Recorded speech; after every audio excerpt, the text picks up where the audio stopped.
میرے نبی نے فرمایا صبح کے وقت میں رزق تلاش کرو، صبح کے وقت میں اپنے رزق کی طلب سے غافل نہ ہو، سو نہ جاؤ۔ اب سارا تاجر صبح سوتا ہے، ساری منڈیاں، سارے بازار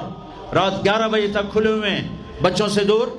بیویوں سے دور، رات 11 بجے دکانیں چھوڑتے ہیں، 12 بجے کھانا کھاتے ہیں، بچے یا سو چکے ہیں یا اپنے ٹی وی پر مشغول ہیں، یہ 12 بجے کھانا کھا کے ہی سوتا ہے، سارا کھانا پیٹ میں زہر بنتا ہے، پھر پیٹ پھول پھول کے باہر، اور پھر ڈاکٹروں کی چاندی،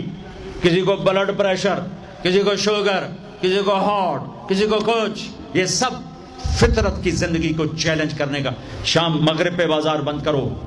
صبح اٹھو، سارا یورپ، سارا امریکہ، سارا چائنا، سارا افریقہ میں جہاں پھر کر آیا ہوں، 5 بجے بازار بند ہیں، 9 بجے سناٹا ہوتا ہے، ہو کا عالم ہوتا ہے، تمہارے 9 بجے لبرٹی سے گزرا نہیں جاتا ہے۔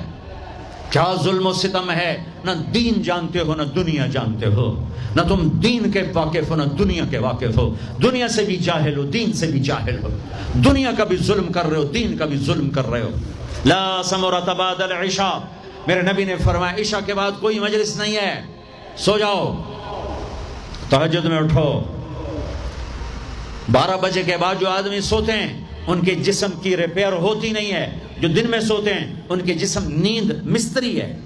پلمبر ہے، آپ کے پوری باڈی کی ریپیئر کرتا ہے نیند کا نظام، لیکن جب آپ 12 بجے کے بعد سوتے ہیں یا فجر کے بعد سوتے ہیں وہ کام ہی نہیں کرتا، وہ کہتا میری چھٹی میں نہیں کرنا۔ جب آپ 10 بجے سو جاتے ہیں وہ پورا ایکٹیو ہو جاتا ہے، پورے جسم کو چست کر دیتا ہے۔ جب آپ صبح 4 بجے اٹھو، 5 بجے اٹھو تو آپ تازہ ہوگے۔ رات کا جاگنا، دن کا سونا نحوست، آپ کی بجلیاں تباہ، پہلے ہی تھوڑی ہے، اوپر ساری رات کے دکانیں، فنکشن۔ یہ تو اللہ حکومت کا بھلا کرے، یہاں کی حکومت کا، کہ 10 بجے کا انہوں نے ڈنڈا چلایا تو کچھ، ورنہ تو 10 بجے تو بارات کی تیاری ہو رہی ہوتی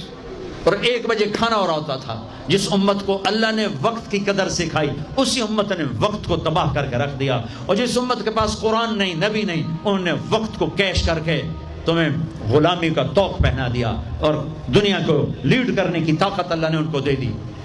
او بھائیو، نہ دنیا اچھی رہی نہ دین اچھا رہا۔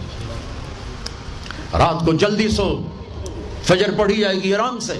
تہجد پڑھی جائے گی آرام سے، کچھ وقت اللہ کے قرآن کے ساتھ گزارو، کچھ اللہ کے نبی کی زندگی پڑھو، کچھ اللہ کے نبی کے فرمان پڑھو، نیک لوگوں کی ہسٹری پڑھو، اپنے اللہ کے محبوب بندوں کی تاریخ پڑھو، اولیاء کرام کی تاریخ پڑھو، اپنے ماں باپ کو عزت دو، شادی شدہ ہو بیوی کو عزت دو، بیوی خامد کو عزت دے، اولاد کو عزت دو، وہ عزت لوٹ کے تمہاری طرف آئے گی۔ یہ میرے نبی ایک پوری زندگی لے کر آئے،